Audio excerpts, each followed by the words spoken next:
የጌታቸው ተመልካቾች ወደ መረረው ጉዳይ እንሄዳለን። ጌታቸው ጦርነት ጀምሩ እያላቸው ነው ብልጽግናን። ጌታቸው አክቲቪስት ነው። ጌታቸው የዛሬ በተለይ ማለት ነው የዛሬ በተለይ ጌታቸው አክቲቪስት ነው። ጌታቸው ጀነራል ነው። የጦር ፕላን ባለሙያ ነው። ወታደራዊ ተንታኝ ነው። የታሪክ ባለሙያ ነው። የኢትዮጵያ ጀነራሎችን ለማበረታታት የተሰጠ ትንተና ነው። ዛሬ እንተነትነው አንድ ባንድ እናመጣዋለን በማስረጃ ያስረገጥ አይዟችሁ ነው የሚላቸው። እንግዲህ በእውነት እንደዚህ በዘራቸው አድርስ የሚያስብል በዘራቸው አድርስ የሚያስብል ባለፈው ጻድቃን ምን አለ?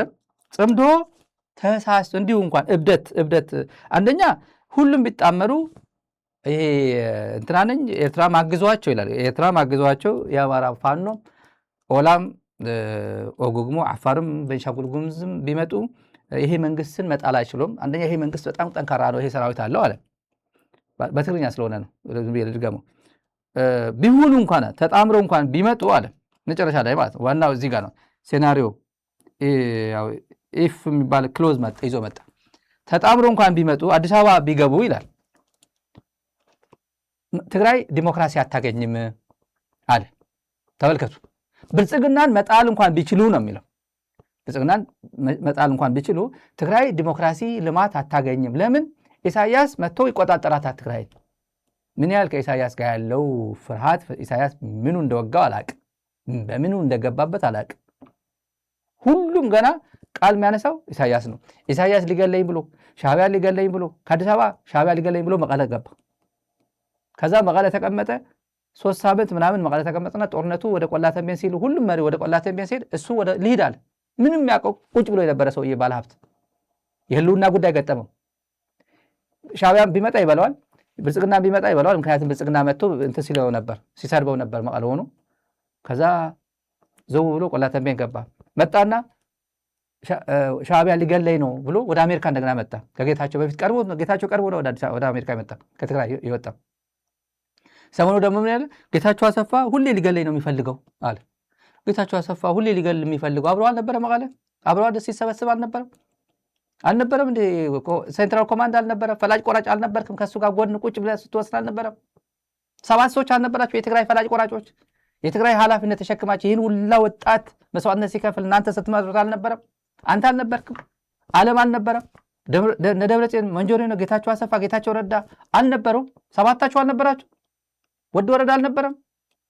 መቼ ጀምሮ ነው ጌታቸው አሰፋን ሊገል የሚፈልገው? ውዳቂዎች ናቸው እነዚህ። ይሄ ትርፍራፊ የብልጽግና ትርፍራፊ ለመለቃቀም ይህን ቋንቋ ይናገራል። ሁሌ ሊገለኝ ነው የሚፈልገው ይላል። አብረህ እኮ ነው የሚሰራው። አብረህ እኮ ድሮን እዚህ ጋር እንዳይመታን የት አካባቢ እንደበቅ።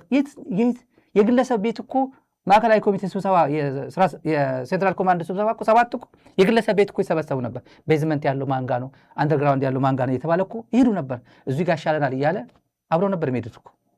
አብረው ይሄን ጉድ ሲሰሩ የነበሩ ሰዎች ጌታቸው ሊገለኝ ነው የሚፈልገው ይላል። በእውነት የትግራይ ህዝብ እኮ ይታዘባቸዋል እኮ። እኛ እንኳን ትንንሽ ሰዎች እኮ እየታዘብናቸው እኮ ነው፣ በእድሜም በብዙ ነገር ትንንሽ ሰዎች። እናንተ ትግራይን እንደዚህ አድርጋቸው አንቋሻቸው፣ የራሳቸው ጓደኞች አንቋሻቸው። እናንተ ሽመልስ አብዲሳን ልታከብረው ነው? እንዴት እንደሚንቃችሁ እነ ሽመልስ አብዲሳ። ህወሓት የራሱ ከአንተ ጋር ስንት በድሮን ሲታደኑ የነበሩ ሰዎች አንቋሸ። ኦፒዲዮ ሊወድህ ነው፣ ሊያከብርህ ነው። ካሳይ ጨመዳ ሊያከብርህ ነው። ካሳይ ጨመዳ እንኳን ለህሊናው ሲኖር፣ ካሳይ ጨመዳ ለምን ይመስላችኋል ከሚዲያ የወጣው? ታውቃላችሁ? ኢትዮጵያውያን ከሚዲያ ከፓብሊክ ስፌር እንዲታገድ የተደረገው ለምንድን ነው? የሆነ ግብዣ ላይ የማይታየው ምናምን ብልጽግና የማያቀርበው ምንድን ነው? አንድ ኤቨንት ላይ መጣና ኦሮሞ እንደዚህ ሆነ፣ ኦሮሞ እየተበደለ፣ ኦሮሞ እንደዚህ የሆነ ኤቨንት ላይ ተጋበዘ። ተናግረው ቤት ችግር የለውም ብዬ ነው። ይጠቅማል፣ ትምህርት ነው። ምንድን ነው የምትሉት? እኔ እኮ ኦሮሞ ነኝ፣ ካሳይ ጨመዳ እኮ እኔ ኦሮሞ ነኝ። እኔ በኃይለሥላሴ ጊዜ ተወዳድሬ ሐረር መኮንኖች ትምህርት ቤት ገባው፣ የምክትል መቶ አለቃ ትምህርት። እኔ እዛው አዳራሽ ውስጥ የነገረኝ ሰው ነው የምነግራችሁ። እኔ ተወዳድሬ ከአማራውም ከጉራጌውም ከትግራይም ምንም ተወዳድሬ ሐረር አካዳሚ ገባው፣ ምክትል መቶ አለቃ ተመርቄ የወጣው። ምንም ኦሮሞ ነህ ሳልባል ማንም ተወዳድሬ ገባው።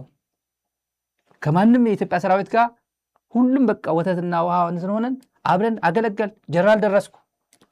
እድሜ ልክ ያለፍኩኝ አየሁት። ደርግም ኃይለሥላሴ አይቻለሁ፣ የደርግ አይቻለሁ፣ ኢህአዴግ አይቻለሁ። ሁሉም ጋር ስለ ኦሮሞ ስለ የትኛው ኦሮሞ ነው ኦሮሞ በእናንተ በዚህ ደረጃ ተበደለ እያላችሁ የምትገልጹ ስብሰባ ስለ የትኛው ነው? አሁን ስልጣን ይዛችኋል፣ ቀጥ አድርጋችሁ ምሩት። ስህተት የትላንት ስህተት ሳይደግ የትላንትን ነገር ኮሬክት አድርጋችሁ መታረም ያለበት የምትሉት ነገር ኮሬክት አድርጉና ቀጥል ወደፊት ነው ያላችሁ። ስልጣን እጃችሁ ላይ እያለ ለምንድነው ኮምፕሌን የምታደርጉት ነው ያላችሁ። ከዛ በኋላ አንድም ሚዲያ ላይ አይቀርብም። አንድም የሆነ ኢቨንት ላይ አይጋበዝም። ምናልባት ይሄ ፕሮግራም ሰምተው ነገ ጧት ይጋብዙት ይሆናል። እንዲህ ካላቸው በኋላ ግን የትም ፓብሊክ ስፌር ላይ የሆነ ኢቨንት ላይ እንዳትጋብዙት ነው የተባለው። ይሄ ሰው እንኳን ለህሊናው መኖር ጀመረ። ካሳዬ ጨመዳ ነው የምላችሁ። ይሄ ግን የራሱ ጓደኞችን ሲያብጠለጥሉ ነው የሚያድሩት። የራሱ በድሮ ሲታደር የነበረው ጓደኛው እዚህ ያደረሱት እና የጌታቸው ጉዳይ አንደኛ ኤርትራ የኢትዮጵያ ብሔራዊ አደጋ ነች አላት።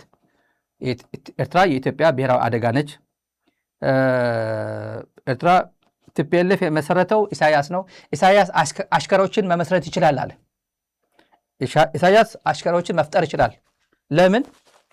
ምክንያቱም እነመለስ ሌሎቹም እነሱ ሲወጡ ከአዲስ አበባ ሲወጡ እነሱ አንጋፋዎች ናቸው። የቲፒኤልኤፍ የተወሰኑ ወደ ደደቢት ሲሄዱ የተወሰነ ቢያንስ ትሬኒንግ ምናምን የሚያውቁ ናቸው። እነዚህ ከሜዲካል ስኩል ከምናምን ከጥቁር አንበሳ ሄዱ ናቸው። ኤርትራ ሄዶ ሰልጥኗል። እነመለስ ሰልጥኗል። መሳሪያም የሚታደር ካል መሳሪያም ሰጥቷል። መድኃኒትም ይሰጡ ነበር። መድኃኒት ምክንያቱም እነሱ ፋብሪካ ነበራቸው። ሳሕል ፋብሪካ ነበራቸው። 24 ሰዓት የሚሰራ ከተማ ነበራቸው። ሳሕል ላይ ማታውቁ ከሆነ ብዬ ነው። 24 ሰዓት ኤሌክትሪክ የነበረው ከተማ ነበራቸው። 90 ኪሎ ሜትር ከሱዳን ድንበር ስለሆነ መድኃኒት ፋብሪካም ነበራቸው። መድኃኒትም ዶኔት ያደርጉ ነበር። ትሬኒንግ ይሰጡ ነበር። የሆነ ስትራግል ላይ ስትሄድ የት ነው የሞዛምቢክ ታጋይ ነው እና ከየትም መጥተው አገር እንትን ሲያደርጉ የነበሩ ሰዎች ናቸው። እነ ጃማይካ ነፍሱን የማረውና እኮ ጃማይካ ከአስመራ ተወልዶ የሃ ነው አያት ቅድመ አያቱ እሱ የተወለደው አስመራ ነው። አባቱ የተወለዱት አስመራ ናቸው። አስመራ ነው የተወለዱት። ቅድመ አያቱ የተወለዱት አስመራ ነው። ቅም አያቱ ብቻ ነው የሃ አድዋ ቅም አያቱ እሱም አባቱም አያቱም የተወለዱት አስመራ ናቸው። እሱ ከጃማይካ ሊታገል ብሎ ወደ ሞዛምቢክ ሄዳለሁ፣ ሞዛምቢክ ሄጄ ነፃ አወጣለሁ ብሎ ሲያስብ ነበር። ጃማይካ ኒክሌሙ ጃማይካ ነው። ከጃማይካ ስለታገለ ነው። የማን ጃማይካ? ኒውዮርክ መጣ። ከዛ አለ እኮ ሲባል ኒውዮርክ ኤርትራ እኮ እንደዚህ እኮ ኤርትራ ታጋዮች እኮ እንደዚህ እኮ ተጀምሯል ሲባል ኒውዮርክ መጣ። አፈላልጎ ማን አንደ ብርሃን ማን የሚባል ቦስተን አገኘው። አሁን ውጭ ያለው ስለዚህ አንደ ብርሃን አለ በህይወት አለ እኮ እሱን አገኘ። አፈላልጎ ብር ጥበቃ ገንዘብ ለማሰባሰብ አባት ብር ላክልኝ ከአስመራ ሲለው ራስ ሰርተ ቲኬት ቆረጣለው። ቲኬት ጥበቃ ሴኩሪቲ በር ላይ ጥበቃ ሆኖ ገንዘብ አሰባስቦ ከቦስተን ጀርመን፣ ከጀርመን ከፍራንክፈርት ሮም፣ ከሮም ይመስለኝ ሮም ካይሮ፣ ከካይሮ ኤደን የመን እዛ ማንን አገኘው ነው የሚለው እዛ ላይ ኢሳያስን አገኘው ይላል። የኢሃፓው ብርሃነ መስቀልን አገኘው እና ሚግ ይዞ ወደ አስመራ ወደ ኤደን የገባው ያን አንደ ሚካኤል ነው የሚባለው ገብረ ሚካኤል የሚባል አንደ ብርሃን አንደ ሚካኤል መሰለኝ አውሮፕላን ይዞ የሄደው እሱን አገኘው። 4 ቀን ሙሉ በጀልባ ወደ ሳሕል መጣ። ለትግል ነው የመጣው። ከዛ በኋላ አንተ እንደዚህ ቤዛ አለህና የማነ ትግራዋይ ባግራውንድ ትግራዋይ ነው ቅም አያቱ ናቸው ትግራዋይ ሄድ ብሎ ወደ ህወሓት ነው ያስገቡት። ኢምፓወር ለማድረግ ትግሉን ነው። ጌታቸው ምን ይላል? ይሄ ጌታቸው አሽከር ነው፣ ህወሓት የሻዕቢያ አሽከር ነው ይላል። ይሄ የህወሓት ስራ አስፈጻሚ ነበረ ይሄ ሰውዬ። የትግራይ ፕሬዚደንት የነበረ ይሄ ሰውዬ። ቀጥላለን። ከበድ ያሉ ጉዳዮች አሉ። ባለንበት ሁኔታ ቀጥታ ፊታችን ላይ የሚጋርጠው የደህንነት አደጋ አለ። ብዙ ትንታኔ የማይፈልግ ራሱ የኤርትራ ሀገረ መንግስት ምስረታ ሂደት ራሱ ኢትዮጵያን በማፍረስ ኢትዮጵያን በማዳከም ላይ የተመሰረተ ነው። ይሄ በሚስጥር የሚያዝ ሳይሆን በአደባባይ የሚነገርለት ነው። ኤርትራን ወደ ነጻነት እንቅስቃሴ ያስገቡት ኃይሎች የኢትዮጵያን መዳከም የሚፈልጉ ኃይሎች ናቸው። በሂደት ኤርትራውያን ትግል ውስጥ በመግባታቸው ሀገር ሆነው ዩፎሪያውም የቱንም ያክል በሀገር ፍቅር ስሜት ላይ የተመሰረተም ቢሆን የኤርትራ የሀገርነት መቀጠልና ለመቀጠል ካልኩሌሽን ሁሌም ኢትዮጵያን ከማዳከም ጋር ተለያይቶ አይታይም። ኤርትራና ህወሓት ግንኙነት በሚመለከት ታሪካዊ ግንኙነቱን በሚመለከት ምንድነው ሊባል የሚችለው የሚል ጥያቄም ስለተነሳ በስርዓት ታሪካቸው በኤርትራና በኤርትራ ኃይሎችና በህወሓት መካከል ያለው ግንኙነት የፍቅርና የጠብ የሚመስል ግንኙነት ነው። የጋራ ዓላማ አለን ባሉበት ሰዓት ተባብሮ ይሰራሉ። አንዱ የዛኛውን ዓላማ ሊጋፋ በሚሞክርበት ሰዓት ወደ ጠብ ኢቭን በትጥቅ ትግሉ ጊዜ ተመሳሳይ የጠቡም የግጭቱም ጥልቀት መጠን ይለያዩ ይሆናል እንጂ ኢፒኤልኤፍን የመሰረተው ኢሳያስ አሽከሮችን የመሰብሰብ ከፍተኛ ብቃት ነው ላለፉት 50 ዓመታት ያዳበረው። ኢሳያስ ከኢትዮጵያ ጋር በ2018 እንደ ጠቅላይ ሚኒስትር አብይ ወደ ስልጣን ከመጡ በኋላ የሰላም ስምምነት ተፈራርሞም ሳይቀር ጸረ ኢትዮጵያ ኃይሎችን ከአስመራ ያስወጣል። በሆነ ሰዓት እንደሚጠቅሙት ያምናል። ተጨማሪ ሰዎችን ይፈለፍላል እንጂ ከኢትዮጵያ ጋር ሰላም ፈጥሬያለሁ በሚል በራቸውን የሚዘጋበት ሁኔታ የለም። ኢሮኒካሊ ደግሞ የህወሓት ጽንፈኛው አመራር ለኤርትራ ነጻነት ከፕሬዚደንት ኢሳያስ ከራሳቸው በላይ ጥብቅና የሚቆምበት ሁኔታ ነው ያለው።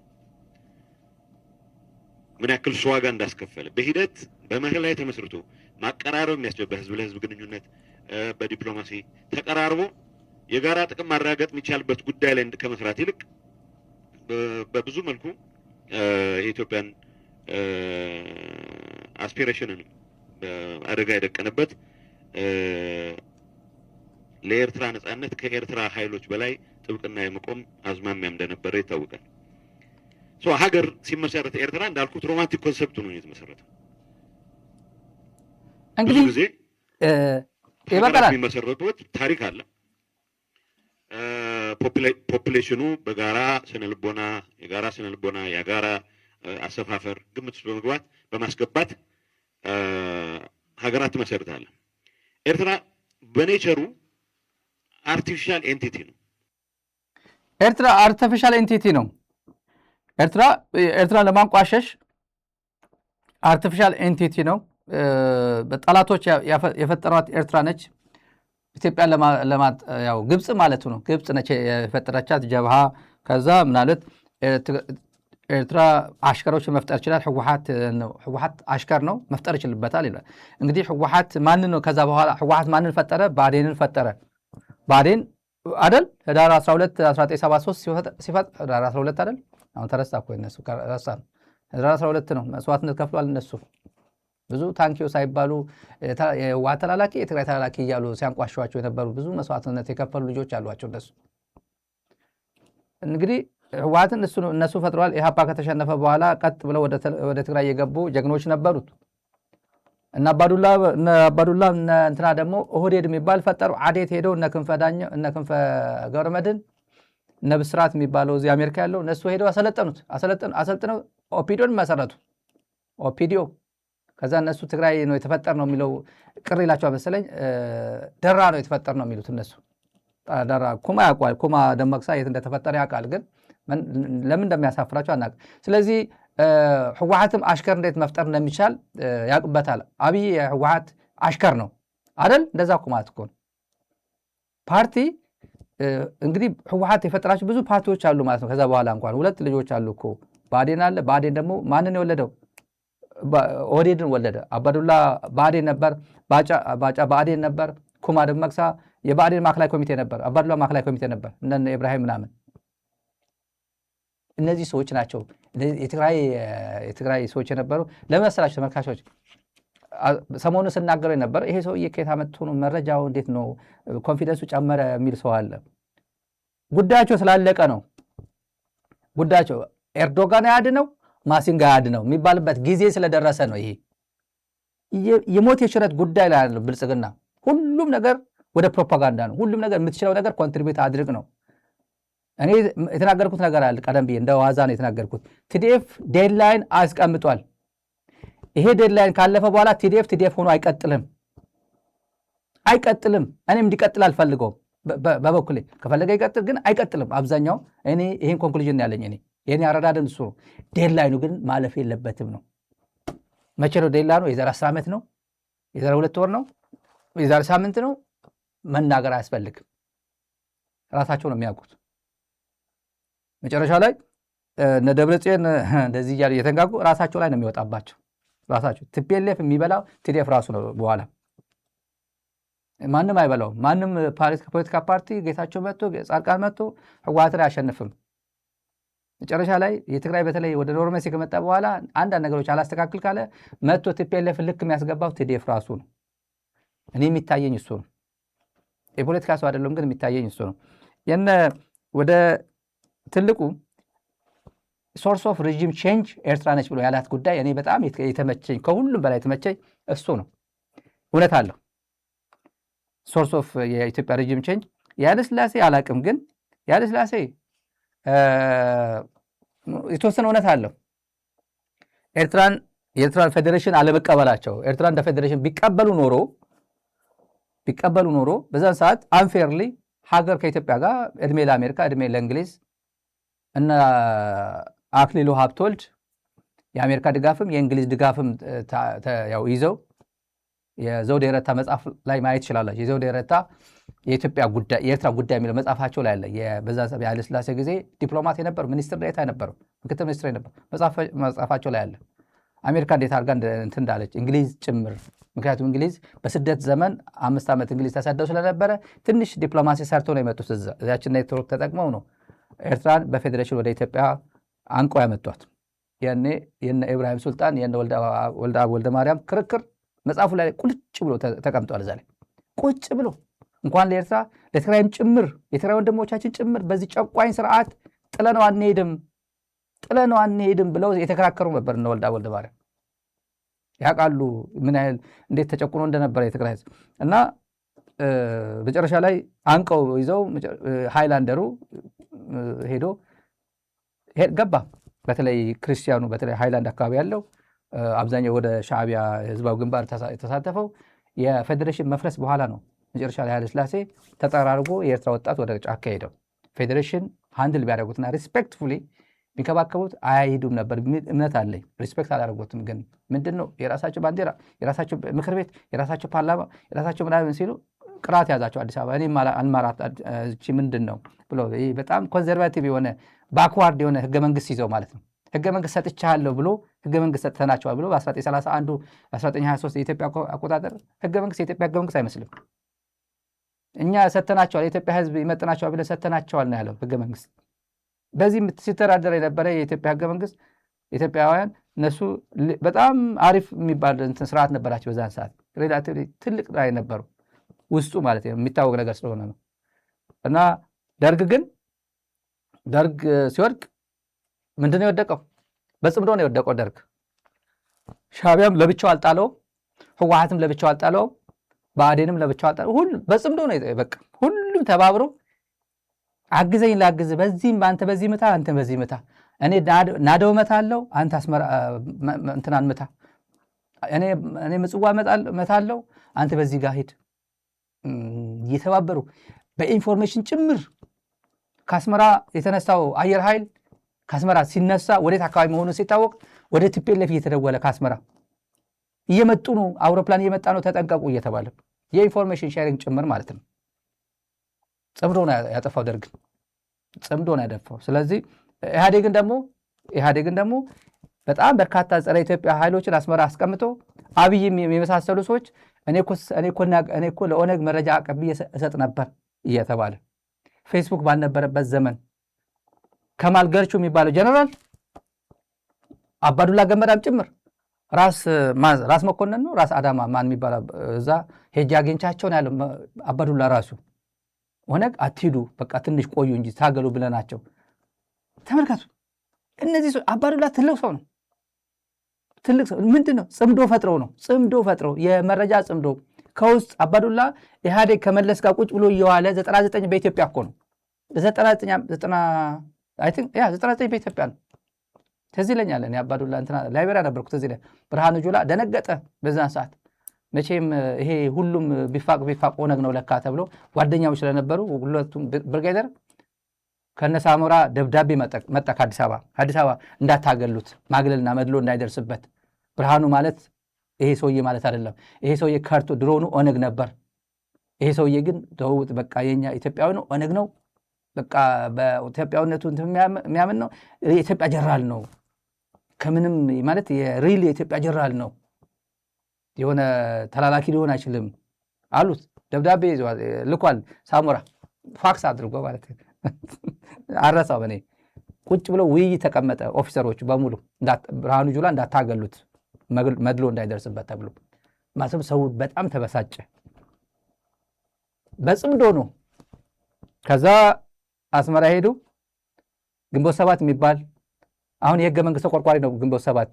ጽምዶ የምን ጽምዶ መተባበር ባንዳ ምናምን ይላል። ብርሃኑ ነጋ እኮ ጽምዶ ባንዳ ይላል እኮ። ብርሃኑ ነጋ የሚያጠለጥለው ጽምዶ ነው። የሚያጠለጥለው ኤርትራ መንግስትን ያጠለጥላል እኮ። ጸረ ኢትዮጵያ እኮ ነው ይላል እኮ። ብርሃኑ ጁላ ፓስፖርት ሰጥቶ ሲያንቀሳቅሰው የነበረ ሰውዬ ገና ነው። እናንተ የሄዳችሁበት መንገድ ብዙ ሰው ይሄድበታል። እናንተ የዋኛችሁበት ባህር ብዙ ሰው ያኝበታል። አሁን ለማንኛውም ወሳኝ ጉዳይ እዚህ አንስቷል። ምን ማለት ነው? ኢህአዴግም የወደቀው በኤርትራ ጣልቃ ገብነት ነው። ምክንያቱም ሁሉም የኢትዮጵያ ጠላት የኢህአዴግ ጠላት አስመራ አስቀምጦ ሌላውም ፖለቲካው ሚዲያውንም ኢሳትም ምናምን አድርጎ ማለቱ ነው። እና ስለዚህ እኛም እየወደቅን ያለ ነው፣ ብልጽግናም እየወደቅን ያለ ነው በኤርትራ አስተባባሪነት ነው። ምን ማለት ነው? በወታደራዊ ትብብር ነው። ደርግ የፈረሰበት አይነት አሁንም ልንወድቅ ነውና እንደዚህ ከማደረጋችን በፊት መፍትሄ እንፈልግለት ነው። ግን እሱ ሌት በቃ አሁን ሰዓት ራሱን መፍትሄ የሚፈልግል አንተ ሳትፈልግ እሱ ቀድሞ ይፈልግላል አይደል?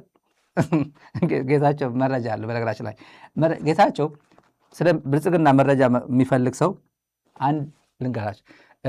ደህንነት መስሪያ ቤት እንደዚህ መረጃ አገኘው፣ እዚህ አካባቢ መረጃ አገኘው ብሎ መረጃ ቅንጥብጣቢ መረጃ ከመፈለግ ይልቅ ምን መረጃ ምነግራችሁ እኔ የማደርገው እነዚህ ዝም ብሎ የሚለቁ ንግግሮች አሉ። ጌታቸው አሁን ከሚለቁት አንዱ ነው። አንድ ሰዓት ካወራ የተወሰነውን ከአብይ የሰማውን፣ የተወሰነውን ከቅርብ ሰው የሰማውን፣ ከብልጽግና አካባቢ የሰማውን፣ የተወሰነውን ከብርሃኑ የሰማውን ምናምን ዝርክርክ አድርጎት ነው የሚሄደው። ከዛ ቁጭ ብሎ ብቻ በስክነት ማዳመጥ ነው። እኔ ደህንነት ሰው አይደለሁም፣ ግን ማደርገው ነው የምነግራቸው። በስክነት ነው ጠብ ነው የሚያደርጋቸው ሳያቆም ጌታቸው። ጻድቃንም እንደዚህ ነው። የዋህ ነው ጻድቃን። ዝም ብሎ ነው የሚሰጠው። ስጥ ነው ዝም ብሎ የዋህ ነው። ዝም ብሎ ማለት የሆነ አዋቂ ለመምሰል ተንታኝ ለመምሰል ቅርብ ነኝ ለመምሰል ወደ ብልጽግና ቅርብ ነኝ ለማለት ብዙ ነገር ተዝረክርኮ ነው የሚሄደው። ስለዚህ አንድ ሰዓት ወጥሮም ቢሆን ዝም ብሎ ከመስማት የሚረብሻችሁ ከሆነ በ1.5 ስፒድ ዩቲዩብ ላይ 1.5 ጠጠጠጠጠ እያለ እንዲያወራ ማለት ነው። ቶሎ እንድሰሙት የሚረብሻችሁ ኮንተንቱ ብቻ እንዳያመልጣችሁ። ከዛ ተዝረክርከው ነው የምታገኟቸው። እኔ የኔ ዘዴ ነው፣ ብዙ ሰው እንደሚጠቀምበት እገምታለሁ። ቀጥታ ወደ የሶርስ ኦፍ ሪጅም ቼንጅ ነው ብሎ ያጥረገረገው ጉዳይ አለው። በቅርብ ጊዜ ታሪካችን ውስጥ ባለፈው 100 ዓመት በምንለው ታሪካችን ውስጥ የኢትዮጵያ መንግስታት መምጣትም ሆነ መሄድ፣ መውደቅም ሆነ መነሳት ቀጥታ ከኤርትራ ጥያቄ አመላለሳችን ጋር ተያያዥነት ነው። አፄ ኃይለ ሥላሴ መንግስት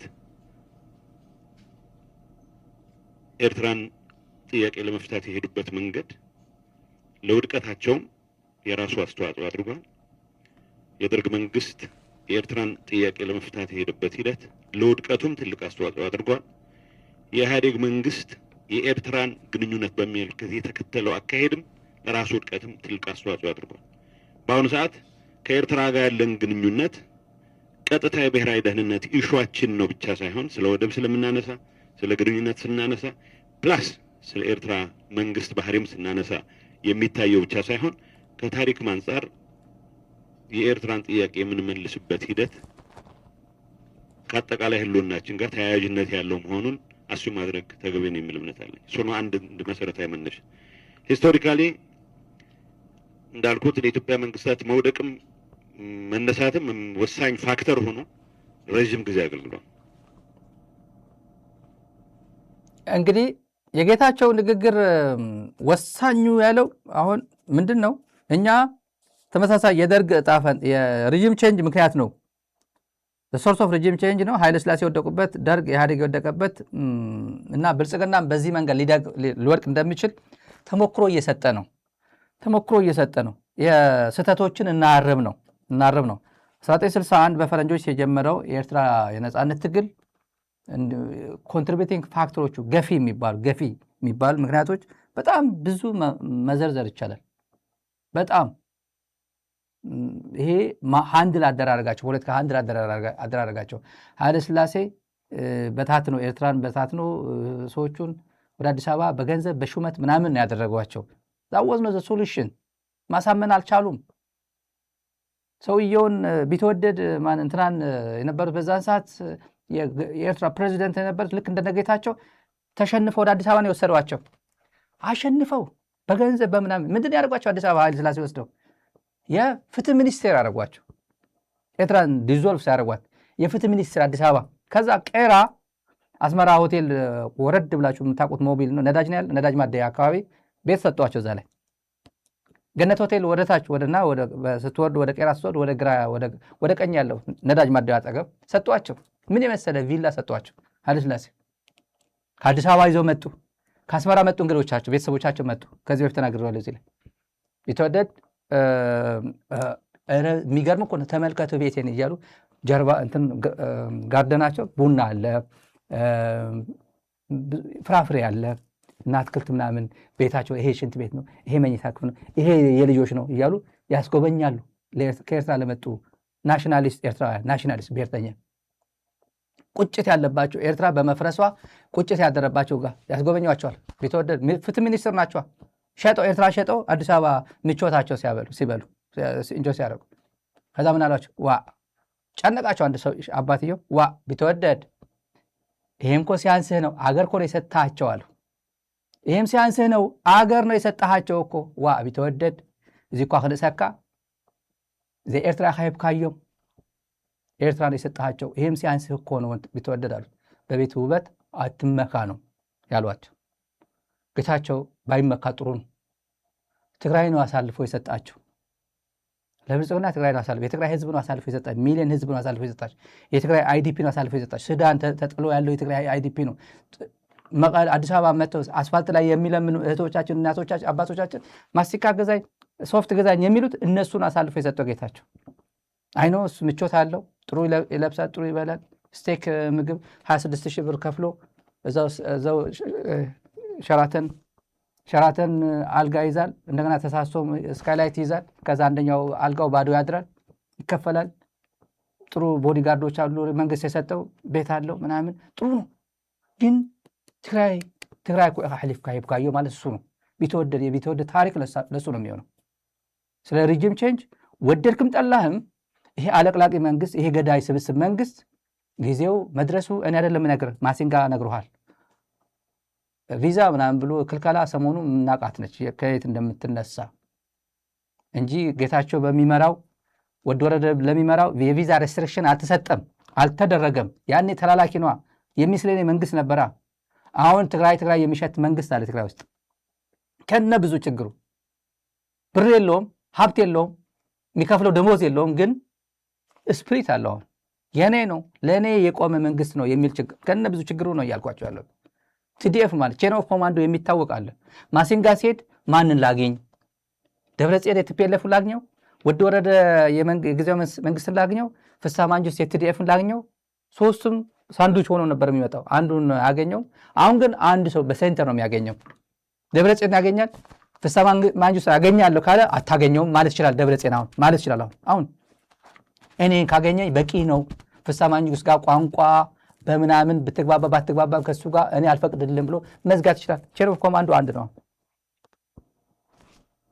ስለዚህ ያቋል ነው የገጠመው ትግራይን የጌታቸው ቋንቋ ልንገረውና በቂ ገለውናል፣ በቂ ደፍረውናል፣ በቂ አዋርደውናል። ከዚህ በኋላ ግን አያደርጉትም ነው። እንዳዋረዱን እናዋርዳቸዋለን ነው። ተባብረው እንደገደሉን ተባብረን እናጠፋቸዋለን ነው አይደል እንዴ? ተባብረው አጠፉ፣ ተባብረን እናጠፋቸዋለን ነው። የኤግዚስተንስ ጉዳይ የህልውና ጉዳይ ገጥሞናል የሚል ህብረተሰብ አለ ነው። አፍራለሁ እንደኔ ደብረጽዮን ሊያፍር ይችላል ፖለቲከኛ ስለሆነ፣ እኔ አፈራለሁ። ምን እንዳደረኩ የትግራይ ህዝብ አታውቀውም። ለስልጣን ፍለጋ አዲስ አበባ የትግራይ ህዝብ አይዋጋም፣ ለስልጣን ብሎ አይዋጋም። ለህልውና ሲል ግን መስዋዕትነት ከፍሎላል። ትላንት ታውቀዋለህ። ለህሉ መኖር ይፈልጋል። የኔሴሲቲ ጉዳይ ነው። ምንድን ያልኳችሁ ቀደም ተናግሬያለሁ። የቾይስ ጉዳይ አይደለም። ትግራይ አሁን የገጠመው ጉዳይ የቾይስ ጉዳይ ነው። ይሄ ይሻለኛል፣ ይሄ ይሻለኛል አይደለም ያለው መኖር ነው። በቃ መኖር ፈልጋለሁ ነው። አትኖርም የሚል አካል አለ። እኖራለሁ ከሚል ጋር ነው የምትገጥመው ነው። ቾይስ አይደለም። አሁን ብልጽግና ቾይስ አለው። በቃ የእነሱ ጥያቄ 1 2 3 ነው። እሱን ልመልስ ወይስ ዝም ብዬ እምቢ ብዬ ልቀጥቅጣቸው ነው። እሱ ሁለት አማራጭ አለው። ብልጽግና ሁለት አማራጭ አለው። ትግራይ አማራጭ የለውም። የተዘጋ ነው። ለኮንሴሽን ለድርድር የሚሆን የለም። ዝግ ነው። በቃ ዝግ ነው። የህልውና ጉዳይ ነው። ስለዚህ ጌታቸው ያውቋል ነው። ጻድቃንም ያውቋል። አዲስ አበባ ቢገቡ መግባት እንኳን ይችላሉ ማለት ነው። አዲስ አበባ ቢገቡ ትግራይ ዲሞክራሲ አታገኝ። ስለ ትግራይ ምንድነው የሆነ ኢትዮጵያ ቴሌቪዥን በጣም ፖፑላር የሆነ ማስታወቂያ ነበር። ለጫማው ኪዊ ሲያስተዋውቅ ጥላሁን ጎግሳ አለ። ለጫማው በኋላ ይታሰብበታል ያለው ማስታወቂያ ድሮ የኔ ጊዜ ማለት ነው። ድሮ ለጫማው በኋላ ይታሰብበታል የሚል ማስታወቂያ ነበር። የዲሞክራሲ ጉዳይ ትግራይ ኢሳያስ ይጨቁላታል፣ ሻዕቢያ ይጨቁላታል የሚለው ተወሱና ስለ አዲስ አበባ መግባት እንኳን አረጋገጥከው። አሁን ጌታቸው እንዳልኳችሁ ጌታቸው ፈርሷል። ድጋሚ አይጠገንም። ማንንም ባለሙያ ነኝ ብሎ የሚመጣ የጌታቸው ስብዕና መጠገን አይቻልም። የጻድቃን ስብዕና መጠገን አይቻልም። የፈረሰ ነው። የፒፒ ጀነራሎች አሁን አጭር ዶክመንተሪ አለ። የፒፒ ጀነራሎች ድንጋጤያቸው በጣም ወርቃማ ዶክመንት ነው። የፈጸሙት ስህተት በትግራይ ላይ የፈጸሙት ወንጀል ያውቁታል። ጥንቅቅ አድርጎ ነው የሚያውቁት። ማን እንደረዳቸው ያውቃሉ። መውጫ ቀዳዳ በዚህ ሰዓት መውጫ ቀዳዳ ኤግዚት ስትራቴጂ እንደሌላቸው ያውቃሉ። ኤግዚት ስትራቴጂ የላቸውም። ፕላን ኤ፣ ፕላን ቢ፣ ፕላን ሲ የሚሉት ጀነራሎች የላቸውም። ወደሽ ነው የምትቀጠቀጭው። ገብተሽበታል። በቃ ምንም የለም። ፕላን ኤ ፕላን ቢ ብሎ አማራጭ አብይ አህመድ የሚባል ሰው እያለ ግባ ይልሃል፣ ትገባታለህ። ከዛ የፈጸምከው ወንጀል ታውቀዋለህ። የገደልከው፣ የደፈርከው፣ ያቃጠልከው፣ የዘረፍከው ታውቀዋለህ። ረጅም ጊዜ አይደለም፣ ያለ ስላሴ ዘመን አይደለም እንድታስታውስ የምፈልግ ወይ አፄ ምኒልክ ዘመን በዘመነ ውቤ እየተባለ የሚነገረው አይደለም። ነግረህ ትላንት ራስህ የፈጸምከው ነው። እውነታው ትጋፈጣለህ። እውነታ የምትጋፈጥበት ዘመን አሁን ነው። ቀጥለን ወርቃማ ዶክመንት አለ። ጀነራል ዘውዱ በላይ ባለፈው ቀምተናታል፣ ቀንበሩ ሰብረነዋል፣ ጽምዶ የሚባል ምናምን ያለው ሰውዬ ቪዲዮ ድሮ ቆላ ሰንቤን ሆኖ ራሱ ማለት ከጀነራል ሐዱሽ ኤፍሬም ጋር ሆኖ ቁጭ ብሎ የሐዱሽ ኤፍሬም መጨረሻ ላይ 3ኛ ዙር ላይ ከመሐመድ ተሰማ የተመደበው ማለት ነው። ሐዱሽ ኤፍሬም ተራራ ላይ ሲወጣ ጎበዝ ነው፣ ሜዳ ላይ እኔ ስቀድመው በጣም ጎበዝ ነኝ እና ምድብ ከሐዱሽ ኤፍሬም ጋር ነው ስባል በጣም ደንግጬ ነበር ያለ መሐመድ ተሰማ ማለት ነው። በጣም ደንግጬ ያሉ ጠንካራ ነው አሉኝና በጣም ፈራው። እንዴት ብዬ ነው ከሱ ጋር መስራት የሚችለው? በአንድ ኮማንድ ነው የሰራ ነው። በአንድ ከኤርትራ ጋር ለመጀመሪያ ጊዜ በአንድ ኮማንድ ውስጥ ስመደብ ከጎረቤት አገር ጋር የሰራት ለመጀመሪያ ጊዜ ነው ያለ መሐመድ ተሰማ፣ ያ ባንዳ ልጅ። አሁን ሰውየውን ጎን ለጎን አሳያችሁ። ሰውየው ዘውዱ በላይ ነው፣ እዚህ ጋርም ዘውዱ በላይ ነው። ምንም ነገር ማድረግ አይችሉም። ጽምዶ ቢሉ ምን ቢሉ ቀምተናቸው። የሚጠመድ በሬም የለም፣ ሞፈርም ቀንበርም ምንም ነገር ማድረግ አይችሉም። ጽምዶ ቢሉ ምን ቢሉ ቀምተናቸው። የሚጠመድ በሬም የለም፣ ሞፈርም ቀንበርም አስቀድመን ቀምተናቸው።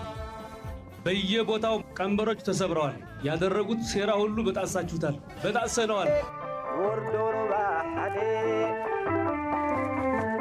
አማቲና ምስተፈርደ ደበናና ሰበዴ ታዩ ህዝበይ ናትካግደ ጅምሯም መነሻዋም መድረሻዋም ይታወቃል። እሱ ብቻ ሳይሆን አባቷ ማን ነው አያቷ ማን ነው በደንብ የሚታወቅ ሀሳብ ነው። እንደ ሀሳብ ሉዓላዊነት ወይም ደግሞ ጸረ ሉዓላዊነት ሀሳብ ናት። ኢፍትሐዊ ሀሳብ ናት። አንፌር የሆነች ሀሳብ ናት።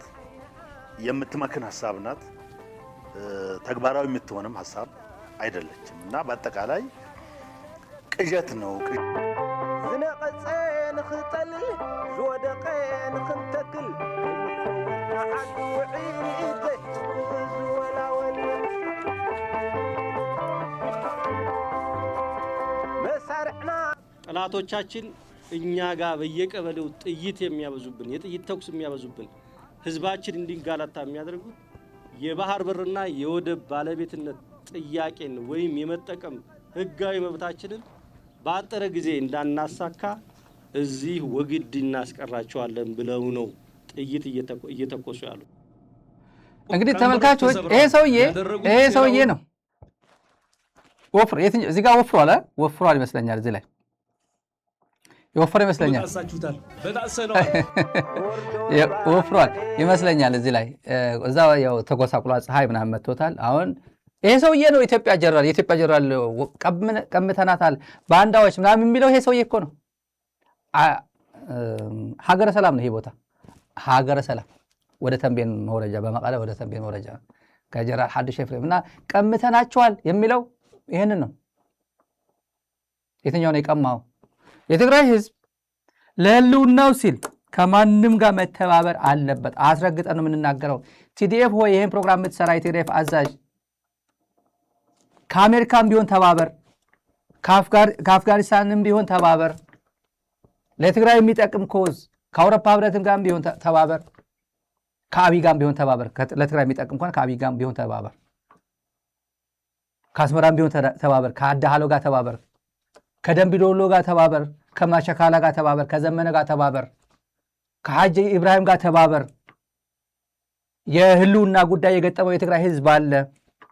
እነዚህ ሰዎች ሲያደርጉት የነበረው ለስልጣን ሲተባበሩ የነበሩት የህልውና ጉዳይ አይደለም። ወደ ሀገረ ሰላም መጥተው እንደዚህ ሲሰሩ የነበሩት ሐዱሽ ኤፍሬም ዘውድ በላይም ለስልጣን ነው፣ የአብይ ስልጣን ለማስጠበቅ ነው። ቆላ ተንቤን ዱቄት ናቸው ሲባል የነበረ ለስልጣን ነው። መጨረሻ ላይ የህልውና ጉዳይ አሉት። ወደ አዲስ አበባ ሴት ታውቁታላችሁ። ማጭድ ይዘውና ገጀራ ይዘው ውጣ የተባለ ለህልውና ጉዳይ አሉት። የትግራይ ህዝብ የህልውና ጉዳይ ነው የገጠመው። ማሲንጋ አያስፈራራህም፣ አብይ አህመድ አያስፈራራህም፣ ማንንም አያስፈራራህም። ማንም የህልውና ጉዳይ የገጠመው ሰው የማንንም ብለሲንግ አይፈልግም።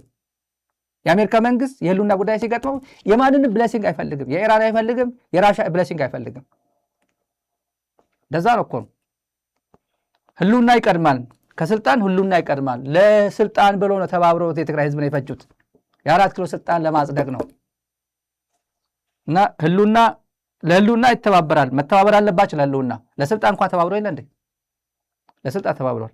እና እንዲህ ብሎ መቀጠል አይቻልም። እኔ ብዙ ጊዜ እናገራለሁ። እንዲህ ተብሎ ትግራይ በዚህ ደረጃ መቀጠል አይቻልም። አንዱ ማየት አለበት። ወይ ተሸንፎ ባሪያ ሆኖ መቀጠል ነው። ተበታትኖ ትግራይ እንደ ብሔር ጠፍቶ ከፈለገ ኬንያ ተበትኖ ከፈለገ ሊቢያ ምናምን ተበታትኖ ትግራይ የሚባል ብሔር ነበር እየተባለ እንደ ኩርድ ምናምን ተበታትኖ መኖር ይችላል። እንደ ብሔር ግን መኖር አይችልም።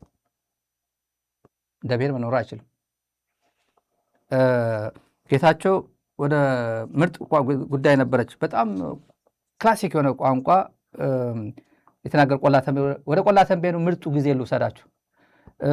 ኢሳያስ አርጅቷል ይሞታል ብሎ አስቦ ነበር አለ ኢሳያስ። እንዲያው በዚህ አጋጣሚ ዛራ ሚዲያ ኔትወርክ ሀዘኑን ይገልጻል። የኤርትራ ፕሬዚደንት ወላጅ እናት ሰሞኑ ነው ከዚህ ዓለም በሞት የተለዩት። ሰሞኑ እንግዲህ ሀዘናችን በዚህ አጋጣሚ እንገልጻለን። ትላንት የሰማሁት ግን ትላንት ግን ሶሻል ሚዲያ ላይ አይቼዋለሁ እና ሀዘናችን እንገልጻለን። በዚህ አጋጣሚ ቤታቸውን አይቼው ነበር። በጣም የመለስ ቤት ነው የሚያስታውሰኝ። አድዋ የአቶ መለስ መኖሪያ ቤት፣ እሱ ተወልዶ ያደገበት የአቤ ዜናዊ ቤት ዝም ብሎ ቆርቋሻ ምናምን ሰው የሚያውቀው ነው አያውቀውም። የመለስ አድዋ እንደዚህ ሆነ ሲባል የመለስ ቤት ያየ ሰው ነው ብቻ የሚያውቀው ያደገበት ቤት እና ብዙ ሰው ቀየመው ነበር፣ መለስ ቀየመው ነበር። ምን ማለት ነው? እንደ መሪ እንኳን ማድረግ ባይችል እንደ ዜጋ እንደ አንድ ልጅ እንዴት ደሞዙን ቆጥቦ እንደዚህ ያላደረገም የሚል ብዙ ሰው አለ። አድዋ ይወቀስ ነበር። እሱ እንኳን ማድረግ የማይችል ሌሎቹ የቤቱ ልጆች ለምን አያረጉትም የሚል ነበር። እና አዝመራ ሄጄም ያየሁት ቤታቸው ተራ ቤት ነው። የእናቱ ቤት ያየሁት ያደገበት እሱ ተወልዶ ያደገበት ነው። እና እሱ ይሞታል እዚህም ዛሬም ብለዋል ጌታቸው። አሁን ዋጋ የለውም በቃ ትንሽዬ ነች፣ ህዝቡ 1.ምናምን ሚሊዮን ነው፣ ሰውየው ማርጅቷል፣ ሰውየው ይሄዳል፣ በሽታ አለበት ምናምን ይላል ጌታቸው። ስለ በሽታው ቴከር ሳያደርግ ስለ ሌላ በሽታ ምን አገባው? ኢሳያስ ነው ስኳር 3 ሲኒ ስኳር ሻይ የሚጠጣ ሰውዬ ስኳር በሽታ አለበት ምናምን እንኳን ልጥለው ትችላለህ እንዴ? እንኳን በዚህ እድሜ ብዙ ሰው በዚህ አካባቢ ያለው ስኳር ከኛ እድሜ በላይ ያለው ስለ ስኳር ነው ቴከር የሚያደርገው። ግን 3 ሲኒ ስኳር ይጠጣል እያሉ ሚዲያ ላይ የሚነገርለት ሰውዬ ጌታቸው በዚህ እድሜው በጣም ብዙ ችግር አለበት። እኔ ልሞት ነው 3 ወር ልሞት ነው እና አድርገኝ ብሎ ደብረጽዮን አብይ ነገረው። በ3 ወር ሊሞት ስለሚችል እኔ ፕሬዝደንት አድርገኝ ብሎ ነበር እያለ በየጊዜው ዱባይና የትም የሚታክመው ሰውዬ ስለ 80 ዓመት የኤርትራ ፕሬዝደንት በቀላሉ ስለሚሞት በቃ በአጭር ጊዜ ምናምን ይላል። አጭር ጊዜ እንደዛ ይላል። እንዴት ነው እንደዚህ የሚያስቡት ነው? ሰው በዚህ ደረጃ ቆላ ተንቤን መጥቶ የተናገረው ነበር። አንደኛ ይሄ ነገር ስህተት ነው። አሁን ስለዚህ ነው እያወሩ ያሉት። ይሄ ነው ኤርትራ ፕሬዝደንት ማለት ይሄ ነው። እኔ በአካል ያየሁትም ጭምር ስለሆነ ፕሬዝደንቱ ይሄ ነው። ሲሄድም ሲጎበኝም ታቁታላችሁ፣ ሲንቀሳቀስም ታቁታላችሁ። እንደ አብይ ፑሽአፕ ላይሰራ ይችላል። እንደ አብይ ምናምን ወደ ወዲህ ሄዶ ችግኝ ላይተክል ይችላል በየቦታው እንደዛ ነው። እነዚህ ግን ቆላ ተንቤን ሆኖ የምር ነግረውት ነበር። የአብይ ሂሳብ የቆላ ተንቤኑ ጌታቸው የአብይ እንዴት አድርጎ ስሌት እንደሰራ አብይ በኤርትራ ፕሬዝደንት ላይ ስሌት እንደሰራ አሁን የገጠመው ስሌቱ ከባድ ነው። ሂሳቡ ተምታቶበታል። ብዙ ጊዜ የምናገረው እዚህ ሚዲያ አለ። ሂሳብ ሲያሰላ አብይ ተምታቶበታል። ከ7ኛ ክፍል በኋላ ሂሳብ አልተማረም። ከ7ኛ ክፍል በኋላ ማልቲፕሊኬሽን ሳብስትራክሽን ምናምን ከዛ አካባቢ ምንም የለውም። ብዙ ጊዜ ከ9ኛ ክፍል በላይ ነው ማትማቲክስ፣ በተለይ የድሮ በእኛ ካሪክለም የድሮ ከ9ኛ ክፍል በላይ ነው ጥሩ ትምህርት የሚባለው የሂሳብ ያለው። ይህ ሰው ሂሳብ አልተማረም። ከ9ኛ ክፍል ደግሞ የሚያውቀው ነገር የለም። ያጭበረበረ የመጣ ሰውዬ ነው። ተንኮል ምናምን ይሰራ ይሆናል፣ ግን ሂሳብ ላይ ተምታቶበታል። ኢሳያስ አርጅቷል። እኔ ወጣት አራዳ ነኝ ሸውደዋለሁ፣ ከዛ ኤርትራ እበላታለሁ ብሎ አስበው ነበር ያለው የጌታቸው በጣም ምርጥ የሚባል ጌታቸው በህይወት እያለ ቆላ ተንቤን ከነ ፖለቲካ ከነ ሙሉ ስብዕና በህይወት እያለ ነገራችን ላይ እውነት ለመናገር ካልኩሌሽኑ የአብይ በኔ እምነት የአብይ ካልኩሌሽን ምንድነው የነበረው? ኢሳያስ እንዳውም አሁን ፋፍተዋል። በቀደም አየሁት በሚዲያ አይቼ ስለማላቅ እኔም ራሱም ኢሳያስ በቅርብ ጊዜ የሚሞት ይመስለኝ ነበር። አሁን ጭራሽ ፋፍተዋል። ገብቷል። አሁን አንዳንዴ ድሮ እንደቀልድ የምናወራው ነገር ነበር። አንድ በእድሜ ገፋ ያለች ሴት አግብቶ በደንብ መጦር የፈለገ አንድ ወጣት በደንብ ሲኳኩላት ሲቀባባት በደንብ ደምቃ ጭራሽ በመቅናት ጀመረና አሮ ሞተ ብሎ አንድ ጓደኛ የሚያወራልኝ ነገር ነበር። አሁን አብይ ካልኩሌሽኑን አሳምራቃለሁ ይነግረን ስለነበረ ማለት ነው ስብሰባ ላይ 70 ምናምን አመቱ ነው ኢሳያስ። በዛ ላይ ብዙ በሽታ አለበት፣ ባዮሎጂ ይወስደዋል የሚል እምነት ነበር። ስለዚህ ፋርማጆ የሚባል አንድ ከቪላ ሶማሊያ ውጭ አስተዳድሮ የማያውቅ ሰውዬ ኢሳያስ አምቢሽን አለው ሆርን ኦፍ አፍሪካ ወዘተ ወስተ ፌዴሬሽን ኮንፌዴሬሽን አጭበርብሮ እሱም ትልቅ መሪ መሆን ይፈልጋል። ምክንያቱም በኤርትራ ታንሷለች። ኢሳያስ ከነ አሜሪካ ጋር ሲነጻጸር ራሱ የኢሳያስ አምቢሽን ከፍ ያለ ነው። ከአሜሪካ ጋር ሁሉ አይነጻጸርም። እና ይሄን ሰውዬ በአምቢሽኑ መጥቼ ይሄ ብዬ አንተን መሪያችን ብዬ ግን ባዮሎጂ አለ ወይ ገፋዋል። ትንሽ ገደል ዳር ያለ ሰው ነው እገፋዋለሁ። ስለዚህ በዚህ ውጊያ እርግጠኛ የነበረው ምንድነው የትግራይ ጦር ቢያንስ ኢሳያስንና የሻዕቢያን ሰራዊት ያዳክማል ብሎ እርግጠኛ ነበር። አማራም ይዳከምለታል። አንደኛ አማራ ልዩ ኃይል የሚባለው እዚህ ግባ የሚባልም እንትን የለውም። ያው የሚዘርፉ ፋኖች የሚባሉ አሉ። ራግታግ ነው ዝም ብሎ ዘረፋ፣ ትምህርት ቤት ለማፍረስ። በነገራችን ላይ የኛ የሚሉት አሁን የትግራይ ክልል አካባቢ እንኳን የነሱ እንዳልሆነ እንደሚያምኑ የምታየው ነቅለው ነው የሚወስዱት እዛ አካባቢ ያለውን እንትን እንጂ ይሄ የኛ ነውና ባለቤትነት ደብተር ይሰጠን አይሉ። ሰው ሁለቱ ይዳከማሉ። ሶሱ በአዲስ ጉልበት ሙሉ ኢትዮጵያን እየገፈፈ በአዲስ መደመር የቀረ ይመስለኛል። የሆነ አዲስ ደግሞ የሰው ጆሮ ያዝ የሚያደርግ አንድ መፈክር ይዞ እንደገና ጠንካራ ሆኖ የተዳከመ ኢሳያስ የተዳከመ አላ እንደፈለኩ ገዛለሁ ነው አሁን ይሄ ነገር ቅድም እንዳልኩ ወጣት ነው በእድሜ የገፋች ሴት ግን ቀባብቶ በደንብ እሷ አበባ ስትመስል እሱ በቅናት እያረረ የሞተበት ሁኔታ ነው እየተፈጠረ ያለው። አብይ አሁንም ቢሆን የትግራይ ህዝብ እንደሚለው ህወሓት በቃ የጋራ የባሰው ጠላት ኢሳያስ ነውና እንግዲያው ስና ንግጠም ቢለው ደስታውን አይችልም። ኢሳያስን ገጣላ የምስራቅ አፍሪካ ዋና ንጉስ እሱ ነው የሚሆነው። ሲያምር ይቅር ነው ጌቸው አራዳ ሲያምር ይቅር የሚለው እኮ አብይን እኮ ነው። ሲያምር ይቅርና ሂሳብ ነው። ሂሳብ ሲያሰላ ቶሎ በሽታ አለበት እድሜው 70 ምናምን ብዙ ነው እንዴ? ጻድቃን እኮ 70 ስንት ነው? 70 ስንት ነው ጻድቃን? በራሱ ቋንቋ የሚናገረው 70 ወደ 74 ቢቢሲ ላይ ስናወጣው ሪፖርት ቢቢሲ ሲያወጣው እኔ ተሳትፎ ያለው ዛንትሮ ላይ እሱ ያውቃል ቤተሰቡም ያውቃሉ የግል ቤተሰቡ ያውቃሉ 71 ይመስለኛል 71 ምናምን ነበር ያኔ እና ስለዚህ ከዛ በኋላ 4 ዓመት ጨምሩበት 5 ዓመት ምናምን ከዛ 75 አልፎ 76 አካባቢ ነው ያለው 70 ምናምን ጻድቃን ያንግ ነው ሉክስ ያንግ እንዲያም ፊቱ ከኔ ላይ ይጠራል። አሁን እኔ ብዙ ከስራ ላይ ነው ማውለው ያው እሱ እንደሱ ጥሩ ጊዜ አይደለም ማሳልፈው በዚህ ሰዓት ብልጽግና አካባቢ ጥሩ ጊዜ እያሳለፈ ስለሆነ ገና ነው እሱ 70 ምናምን በጣም ትንሽ ነው። በተለይ ከሰራበት በጣም ቶሎ ነው የምታረጀው። ካልሰራበት ሰውነት እየተከባከብ ራስ እየተከባከብ ብዙ ነገር ትኖራለህ። 70 ምናምን በጣም ወጣት ነው አልኩህ እኮ የምሬን እኮ ነው። በዚህ ስሌት ነው ራሱ የነገረ ስብሰባ ላይ የነገረን ነው። ይሄ ሰውዬ እንደዚህ እናደርገዋለን ምናምን ብሎ ሲናገር ነበር ነው ያለው። የአብይ ስሌት እቺ ነች። እሱ ወዳፎም እያለ እንደ 10 ዓመት ጓደኛው ሲጠራው የነበረ ሰው በዚህ ደረጃ ነው የሚያስበው ሲያስብ የነበረው ሲያሰሉ እንደዛ ነው። በቃ ኤርትራ አንድ ሰው ካጣች በቃ ኤርትራን ሙሉ በሙሉ ሮሞቅ የሚባል ቋንቋ አለ። ሮሞቅ የሚል አንድ የብአዴን ታጋይ የብአዴን ድሮ የረሳሁት ቋንቋ ያስታወሰኝ ሮሞቅ የሚባል ነው። ሮሞቅ ማለት ዝም ብሎ ዘጭ ብሎ መውደቅ ማለት ነው።